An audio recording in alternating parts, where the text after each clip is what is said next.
ASEC, linawin lang po namin ito pong bago pong DepEd order na ipatutupad na po ngayong school year 2025-2026. Pwede po ba nating klaruhin ano po itong bagong polisiya na ito? Tuluyan na po ba talagang aalisin yung mother tongue from kinder hanggang grade 3?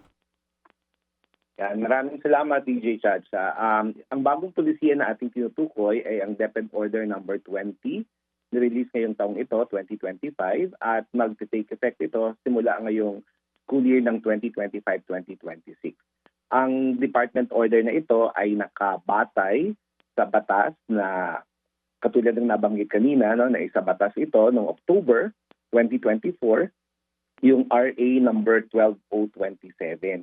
Ang sinasabi dito na simula sa taong ito ay ipinatitigil na ang paggamit ng mother tongue bilang medium of instruction mula kindergarten hanggang grade 3, pero ito ay magiging optional sa implementasyon para magkaroon ng mga monolingual classes doon sa mga rehiyon na nangangailangan na ang mother tongue ang gagamitin nila.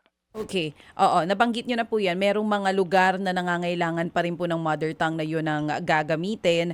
Paano po natin masisiguro na yung mga eskwelahan na ito na ang ipatutupad, hindi makikita na yung mga bata na yun, hindi pa expose sa English or Filipino? Kasi may mga schools po na ganun. Paano po yung assessment na mangyayari dun sa mga schools na kasama dito po sa bagong DepEd order na ito?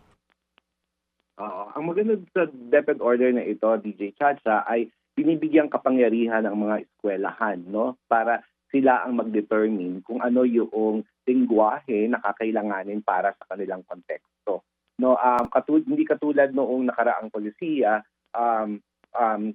ito ay top-down ang approach. Ngayon, ito ay bottoms-up approach, no. So ibig sabihin, binibigyan ng laya ang eskwelahan na magkaroon ng tinatawag na quick survey. Ano ba yung language? Ano ba yung language na ginagamit ng mga bata sa kanilang first language? Pagkatapos ito ay isasubmit nila sa division office, aprobahan ito, at iyon ang i-implement sa eskwelahan. Kaya ibig sabihin, maaaring sa eskwelahan, merong mga iba't ibang senaryo na magaganap. So hindi siya katulad nun dati na parang for all yung mother tongue. This time, it's up to the school kung ang gagamiting mode of instruction ay Filipino, English, or kung ano man po yung wika na ginagamit nila dun sa lugar. Tama yan, DJ Chacha, para bago mag-transition doon sa grade 2 para sa English and Filipino, sa Filipino and then eventually to English, sa academic English doon sa higher levels, ay nagkaroon ng maayos na transition ito. Malaki ang challenge nito kasi maraming mga lugar ang merong challenges in terms of instructional materials, no? Walang mga teachers na maaaring magturo noong first language ng mga bata. Kaya lahat ng kontekstong ito ay sina-factor in natin sa decision making.